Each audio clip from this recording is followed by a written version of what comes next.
Halo sobat semua, perkenalkan nama saya Agustina Bella Dewiana Madu dari kelas 12 IPA. Pada kesempatan kali ini, saya akan menjelaskan tentang resensi novel Si Anak Spesial karya Terelie.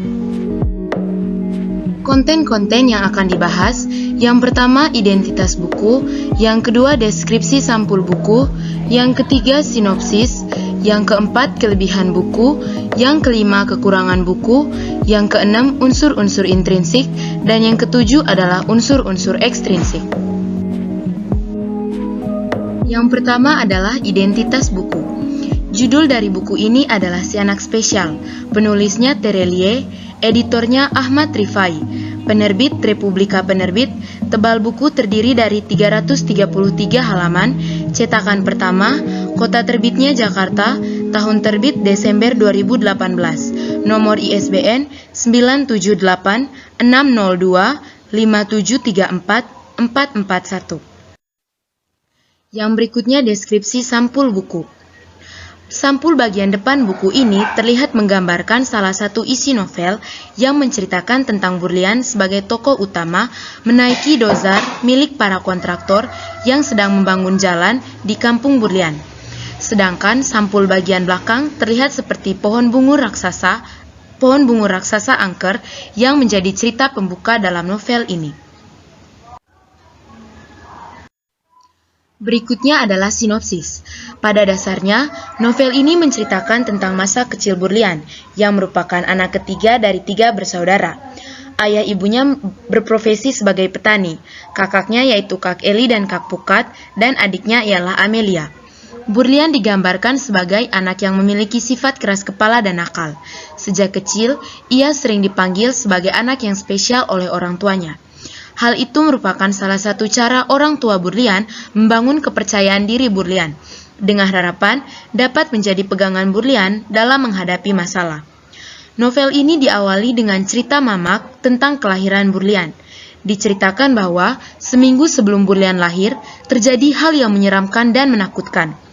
Kejadian itu berhubungan dengan kuburan belakang rumah Burlian yang terkenal angker di kampungnya. Cerita selanjutnya bisa teman-teman baca sendiri pada slide-slide berikutnya. Novel ini bukan hanya menceritakan tentang kisah-kisah seru saja, tapi ada juga kisah-kisah sedih dan peristiwa-peristiwa menarik lainnya. Peristiwa-peristiwa menariknya bisa berupa pengalaman Burlian pergi bersama Paman Unus ke hutan hingga mengintip Putri Mandi dan pelajaran tentang menjaga keseimbangan alam. Adapun kisah sedihnya yaitu tentang Burlian yang marah karena Mamak tidak menepati janji untuk memberikan sepeda baru saat dia khatam Al-Quran. Juga cerita tentang meninggalnya Ahmad si Ringki Hitam. Kisah lainnya bisa teman-teman baca sendiri. Yang berikutnya adalah kelebihan dan kekurangan buku. Kelebihan dari buku ini yang pertama, cerita disampaikan dengan menggunakan bahasa yang sederhana namun menarik. Adapun alur cerita yang tidak berbelit-belit dari buku ini sehingga memudahkan pembaca memahami cerita. Kekurangan dari buku ini adalah beberapa kisah dalam novel ini tidak diceritakan secara tuntas. Selanjutnya, unsur-unsur intrinsik. Seperti yang teman-teman tahu, unsur-unsur intrinsik novel terdiri dari tema, tokoh dan penokohan, alur, latar, gaya bahasa, sudut pandang, dan amanat. Yang pertama, tema. Novel ini pada dasarnya menceritakan tentang berbagai peristiwa penting dalam kehidupan masa kecil tokoh utama yaitu Burlian, sehingga tema yang diangkat juga beragam, yaitu kekeluargaan, persahabatan, dan pendidikan. Namun dari ketiga tema tersebut, dari keseluruhan isi cerita, tema yang paling menonjol adalah pendidikan. Yang berikutnya, tokoh dan penokohan. Tokoh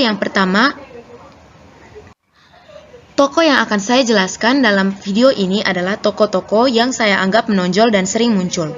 Yang pertama, tokoh Burlian. Ia digambarkan sebagai tokoh yang nakal, pandai, mudah akrab, penyuka hal baru, setia kawan, penyayang keluarga, dan pecinta buku. Bapak dan Mamak. Bapak digambarkan sebagai tokoh yang bijaksana, tegas, penyayang, dan pemberani. Sedangkan Mamak memiliki penokohan yang sabar, religius, tenang, bijaksana, dan murah hati. Tokoh Kak Eli digambarkan sebagai tokoh yang dewasa, pemberani, rajin, tegas, dan keras kepala. Dan Kak Pukat yang merupakan kakak kedua dari Burlian digambarkan sebagai tokoh yang memiliki watak pintar, nakal, dan kreatif. Tokoh berikutnya adalah Amelia. Amelia merupakan adik terakhir dari Burlian. Ia digambarkan sebagai tokoh yang manja dan nakal. Sedangkan Ahmad yang merupakan salah satu teman Burlian digambarkan sebagai tokoh yang rajin dan bertanggung jawab. Berikutnya ada Bakwodar dan Munjib. Bakwodar digambarkan sebagai tokoh yang berwatak suka bertualang dan penyayang. Dan Munjib digambarkan sebagai tokoh yang suka bertanya dan jujur. Berikutnya ada Chan dan Pak Bin. Chan merupakan salah satu teman Burlian sebagai tokoh utama. Ia digambarkan memiliki watak yang nakal dan setia kawan. Pak Bin adalah guru SD dari Burlian. Ia digambarkan sebagai guru yang dewasa, tenang, jujur, sabar, disiplin, tegar, bertanggung jawab, bekerja keras, dan bijaksana. Berikutnya ada Paman Unus dan Nakamurasan.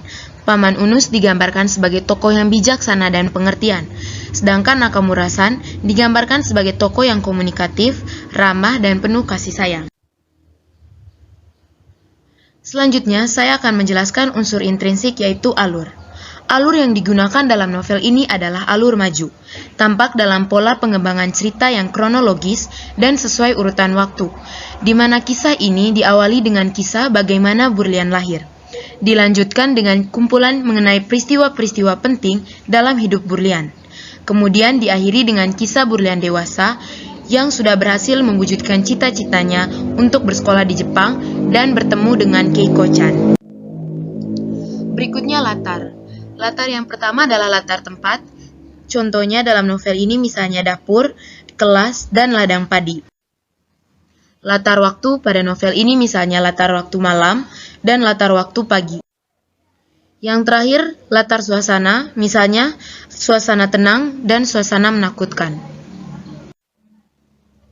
Berikutnya adalah gaya bahasa. Penulis menggambarkan cerita dengan menggunakan bahasa yang biasa digunakan dalam kehidupan sehari-hari dan tidak berbelit-belit sehingga mudah dipahami. Terdapat pula beberapa bahasa asing yaitu Jepang dan Belanda, juga bahasa daerah. Tetapi penulis menerjemahkannya ke dalam bahasa Indonesia sehingga dapat dipahami oleh pembaca. Misalnya dalam salah satu kutipan, Wakyati berbaik hati menjelaskan, Skat tidak peduli seberapa berkuasa seorang raja. Kata Skat merupakan kata dari bahasa Belanda yang berarti sayang. Selain itu, dalam penggambaran cerita, penulis juga menggunakan beberapa majas sehingga cerita terlihat lebih indah. Misalnya yaitu majas hiperbola, personifikasi, dan asosiasi. Berikutnya sudut pandang.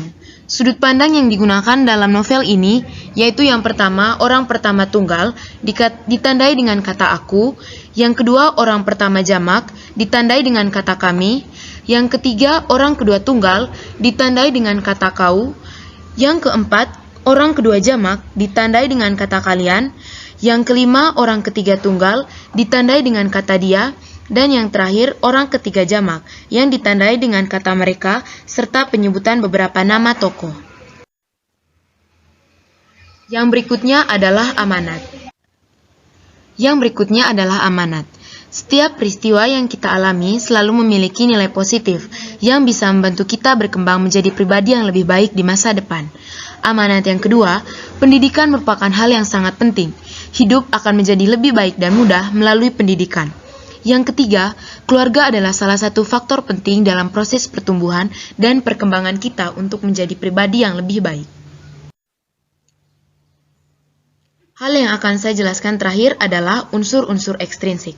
Unsur-unsur ekstrinsik terdiri dari latar belakang pengarang, nilai-nilai, dan tafsiran pandangan pengarang. Yang pertama saya akan menjelaskan tentang latar belakang pengarang.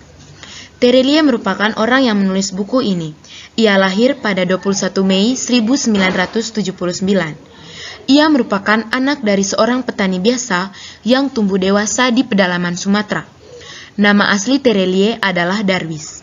Terelie hanya nama pene yang diberikan di setiap karyanya. Terelie adalah anak keenam dari 7 bersaudara.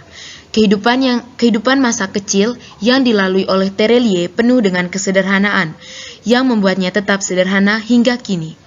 Sosok Terelie terlihat tidak banyak gaya dan tetap rendah hati dalam menjalani kehidupannya. Ia menempuh pendidikan dasar di SD Negeri 2 Kikim Timur, Sumatera Selatan. Kemudian, ia melanjutkan pendidikan ke SMP Negeri 2 Kikim, Sumatera Selatan. Setelah itu, pendidikan menengah atasnya di SMAN 9 Bandar Lampung. Setelah lulus SMA, ia melanjutkan pendidikan tingginya di Universitas Indonesia dan berkuliah di Fakultas Ekonomi. Terelie menikah dengan Rizky Amelia, dan dari pernikahan tersebut, mereka dikaruniai 2 orang anak, yaitu Abdullah Pasai dan Faizah Askia. Yang berikutnya nilai-nilai yang terkandung dalam novel ini.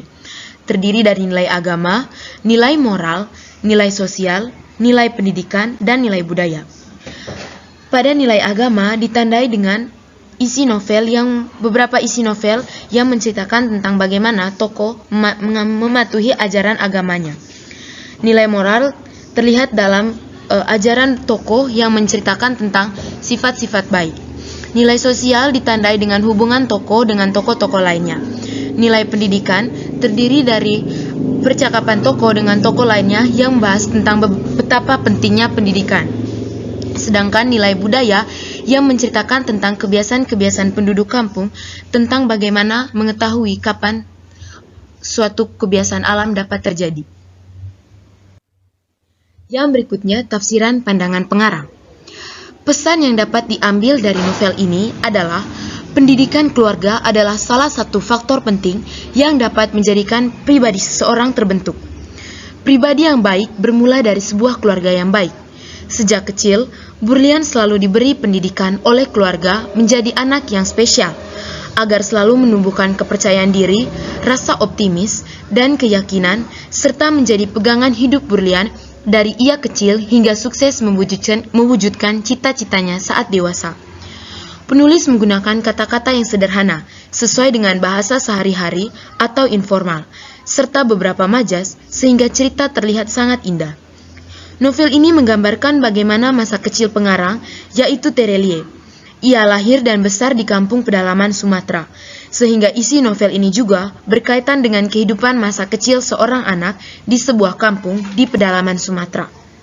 Selain itu, beliau merupakan anak ke-7 dari 8 bersaudara dan dibesarkan oleh orang tua yang berprofesi sebagai petani.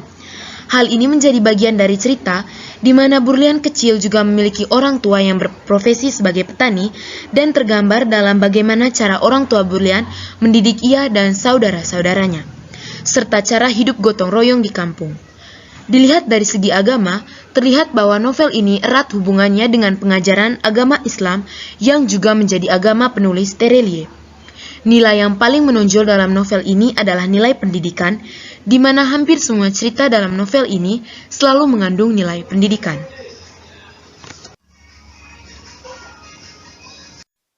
Sekian penjelasan dari saya terkait meresensi novel. Terima kasih sudah menonton.